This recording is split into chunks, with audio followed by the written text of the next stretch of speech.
the one thing they all have in common, I think, is they're hungry. And I know that sounds simplistic, but I believe that's the single most important element that separates the quality of people's lives. It's not just the ability to have hunger, but to sustain it. Hunger means that you want more. You want more of yourself. You want to make a bigger difference. You want to be a better parent. You want to do something more than there is today, and that you don't get satisfied. Most people start out with hunger at an early stage of life and they lose it. But the people that come to me are hungry either because something's happened, they've had a birthday with a 0 on it, they've gone through a divorce, they're starting a business and they know I've got to have a different level, or they're the best in the world and they're always looking for that edge that makes the difference. I think everybody is born with hunger. Like, there's a desire to grow, to expand, to learn, and then disappointment sets in early in life for most people. And then we look to blame something outside of ourselves. And there are many events in our lives that can affect us all. We've all had pain and challenges. But I think if you can find within yourself the part of you that wants to constantly give something more than yourself, if you can find a mission larger than yourself, then you're more pulled to do something than trying to push yourself. And pull has much more power than push. I always say motive does matter. That if your motive is to serve something greater, there is an energy that comes up inside of you. So I feed 2 million people a year because somebody fed my family when I was 11 years old, and now this year we're feeding 4 million. I want to do more in that area. And every business I'm in, that drive just doesn't go away. The capacity to strengthen and increase your hunger is the one common denominator amongst the most successful people. They've never lost their hunger. Most people are hungry to achieve a certain amount, make a certain amount of money, and then they get comfortable and relax, or to get a certain level of fitness and then they relax. But Richard is as driven today as when he was 16 years old starting. He's like on fire, and he's 65 years old. Warren Buffett is 85 years old. He's as driven today as when he began the journey, right? I believe intelligence.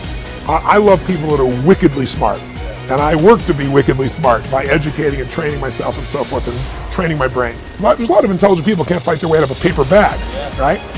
Hunger is the ultimate driver, because if you're hungry, you can get the strategy, you can get the answer. If you can't model it, you can find it. So hunger, modeling would be maybe the next best skill. Knowing that success leaves clues. The best way is get around where it's better and things will hit you. Who you spend time with is who you become.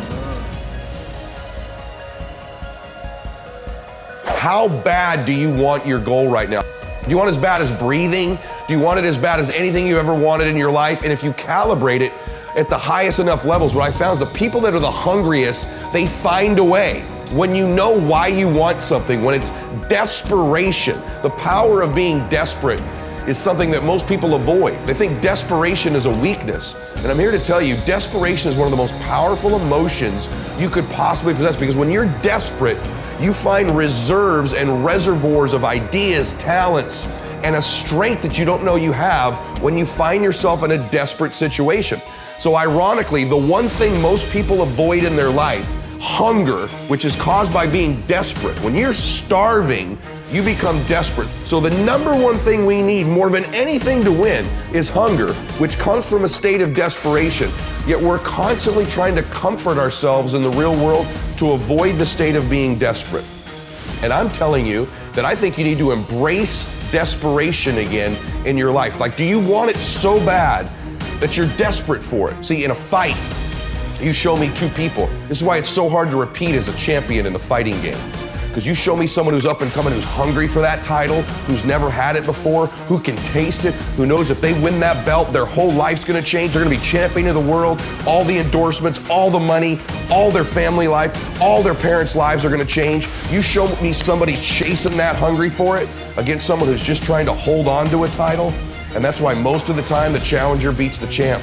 It's hard to repeat as a champion because the hunger goes down just a little bit. The greatest athletes, the Kobes, the Bradys, the Jordans of sports, have a way of feeding their hunger all the time and increasing it. What separates them isn't just their work ethic, isn't just their talent, although those things matter, isn't just they practice more. What separates them is they're just hungrier. They somehow find a way as they climb up the ranks and win championships to get even hungrier for more, where 99% of the athletes lose just a little bit of their edge once they get that first championship, that first pro contract, that first big amount of money, that first world championship. They just lose their hunger a little bit.